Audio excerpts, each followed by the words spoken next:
Si alguna vez se ha visto una página web, entonces ya se ha visto CSS en acción. Ese es el lenguaje que agarra el esqueleto, el HTML, y lo viste, le da estilo, color, estructura. Pero, ¿cómo funciona en realidad? Bueno, hoy vamos a desmenuzar las reglas que gobiernan el diseño en la web para pasar justamente del caos al orden. Miren, esta imagen lo dice todo. A la izquierda tenemos un HTML crudo, puro, sin estilo. Es funcional, sí, pero sin vida. Y a la derecha, con tan solo unas cuantas reglas de CSS, esa misma estructura se transforma en algo intuitivo, agradable. Es la prueba de que el contenido es importante, claro, pero el diseño es lo que hace que funcione. Bien, vayamos al grano. ¿Qué es exactamente CSS? Su nombre completo es Cascading Style Sheets, o sea, hojas de estilo en cascada. Y su chamba, su único trabajo, es decirle al navegador cómo tiene que verse cada elemento de una página. Controla los colores, las tipografías y quizá lo más importante, cómo se organiza todo en la pantalla. Para entender bien el CSS, vamos a ir construyendo el conocimiento capa por capa. Primero, vamos a ver las reglas del juego. Después, conoceremos los bloques de construcción básicos. Luego, aprenderemos a ordenarlos en la página. Y al final, veremos cómo escribir código de forma inteligente y por qué un CSS limpio es tan, pero tan crucial hoy en día. Ok, para dominar el CSS, lo primero es entender su lógica. Y todo se reduce a dos conceptos clave, la cascada y la especificidad. Estos dos son los que deciden qué estilo se va a aplicar cuando hay reglas que chocan entre sí. Empecemos por la cascada. La idea es súper sencilla. El orden importa. Si dos reglas están compitiendo por estilizar el mismo elemento, la que está escrita al final del archivo CSS es la que generalmente gana. Sobrescribe a las que estaban antes. Es como si las reglas fueran cayendo, y la última que llega es la que se queda. Pero, ojo, la cascada tiene una excepción muy importante, la especificidad. Pensemos en esto como un sistema de puntos. El navegador le da una puntuación a cada regla. Por ejemplo, un selector de ID tiene un peso enorme, vale 100 puntos. Una clase, solo 10. Y un elemento simple, como un párrafo, apenas un puntito. Quien sume más puntos gana la batalla, sin importar en qué parte del archivo esté. Y esto nos lleva a uno de los errores más típicos, abusar de la especificidad.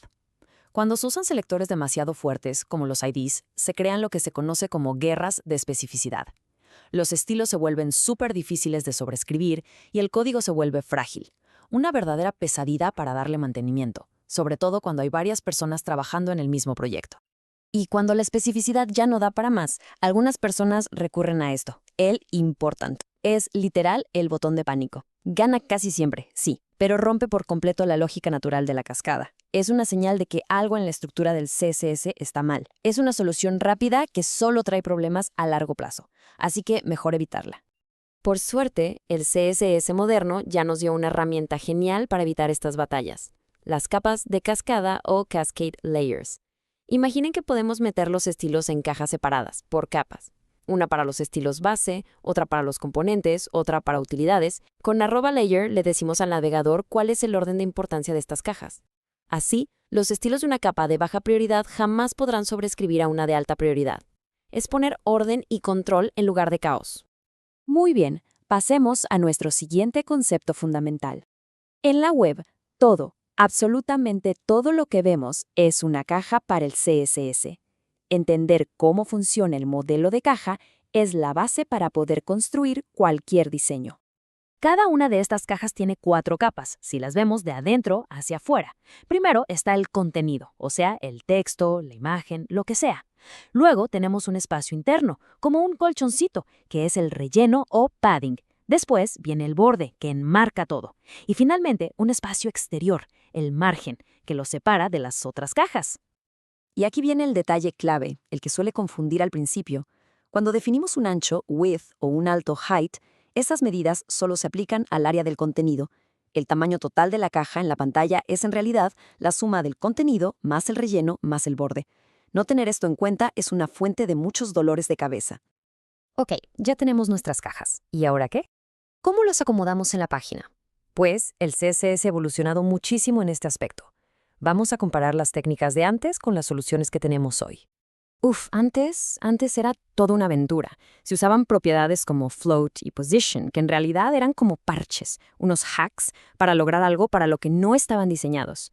Hoy, por suerte, tenemos herramientas hechas específicamente para el layout.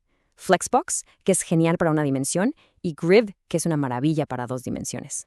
Esto es básicamente el retrato de la frustración de hace unos años. Intentar hacer un sistema de columnas con float era complicadísimo, lleno de errores.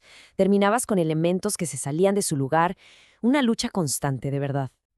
Y ahora, ¡pum!, vean la magia del CSS moderno. Todo ese relajo, todo ese caos de antes, hoy se resuelve con una sola línea de código. Con Display Grid o Display Flex se obtiene un control total, predecible y súper poderoso sobre cómo se acomodan los elementos. Es pasar de hacer malabares a tener ingeniería de precisión. Pero el CSS moderno no es solo para acomodar cajitas. No. Ahora se trata de escribir código que sea flexible, que se pueda reutilizar y que sea fácil de mantener con el tiempo. Veamos algunas de estas prácticas clave. Un cambio de mentalidad súper importante es empezar a usar unidades relativas. Antes todo era con píxeles, una medida fija, dura. Hoy preferimos unidades como rem. Un rem es básicamente un múltiplo del tamaño de fuente base de toda la página. ¿Qué significa esto? Que si alguien necesita el texto más grande y lo ajusta en su navegador, todo nuestro diseño que usa rem va a crecer de forma proporcional. Es más accesible y mucho más fluido. Y hablando de revoluciones, tenemos las propiedades personalizadas, o para los cuates, las variables de CSS. Podemos definir un valor, digamos, el color principal de una marca, en un solo lugar, y luego usamos esa variable por todo el sitio. Si el día de mañana cambia el color, solo lo actualizamos en un lugar y listo, se cambia en todas partes. Este concepto tan simple es la base de los sistemas de diseño modernos y de los famosos design tokens.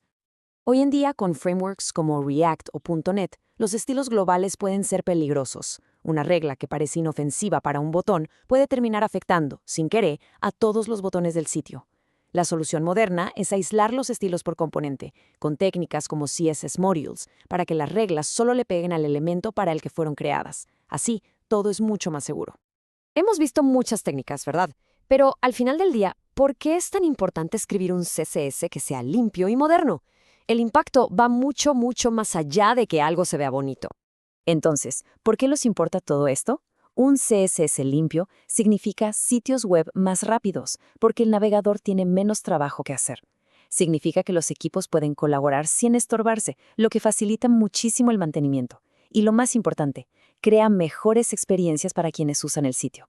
En el mundo de hoy, con tantos componentes y frameworks, un CSS de alta calidad no es un lujo, es el cimiento para construir algo que pueda crecer y durar.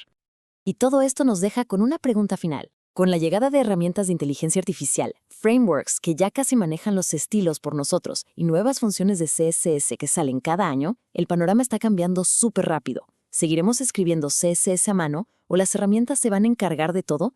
El futuro del estilizado web promete ser, sin duda, tan dinámico como la propia web.